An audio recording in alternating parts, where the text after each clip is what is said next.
Hello, everyone. We're working our way through Jesus' Sermon on the Mount, and specifically, we are drilling into a series of statements known as the Beatitudes. Today, we're considering verse 5.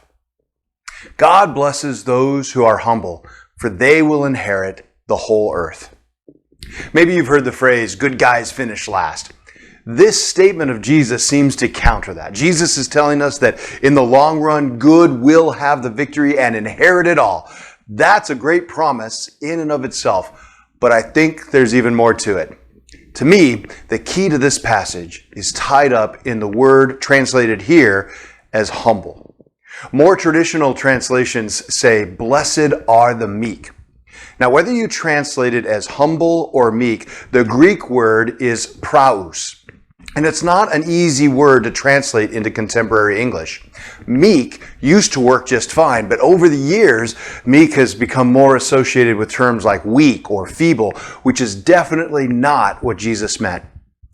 The more traditional definition of the word meek is strength under control. Imagine for a moment a draft horse, capable of pulling tremendous weight, but also gentle enough to be in the company of a small child. One commentator described the Greek word praus this way. It has the idea of the proper balance between anger and indifference, of a powerful personality properly controlled, and of humility.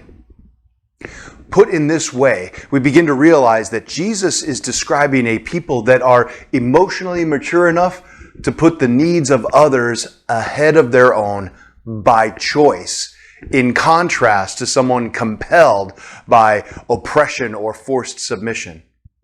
So, in our first two Beatitudes, the poor and those that mourn, Jesus seemed to be exploring more inward perspectives where we recognize our brokenness. Praus, being meek or humble, is more about our outward conduct in terms of how we relate to others and to God. It shows a willingness to submit and work under proper authority. It also shows a willingness to disregard one's own rights and privileges. In his letter to the Philippians, the Apostle Paul said it this way: don't be selfish. Don't try to impress others. Be humble, thinking of others as better than yourself. Don't look out only for your own interests, but take an interest in others too. To conduct ourselves with an attitude of praus is to live in such a way as to acknowledge that everything that we have is a gift that we did not earn and we do not deserve. Now, regretfully, we live in a culture where we are encouraged to expect entitlements. We are all guilty of this, though it's a whole lot easier to see it in others. The problem is that those that live entitled are not really fit to lead. The best leaders are those that realize that they are actually servants to those under their charge. Entitled leaders expect to be served. Meek, humble, praus leaders seek to serve and are therefore the only ones worthy of inheriting the earth.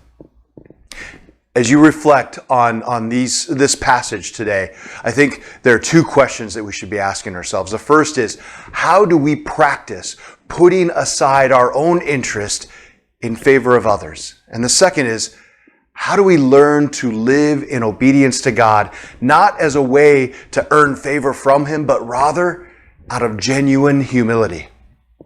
The world teaches that the powerful became so because they demanded it. Jesus is teaching us that power is granted to those who understand that it is never theirs to have.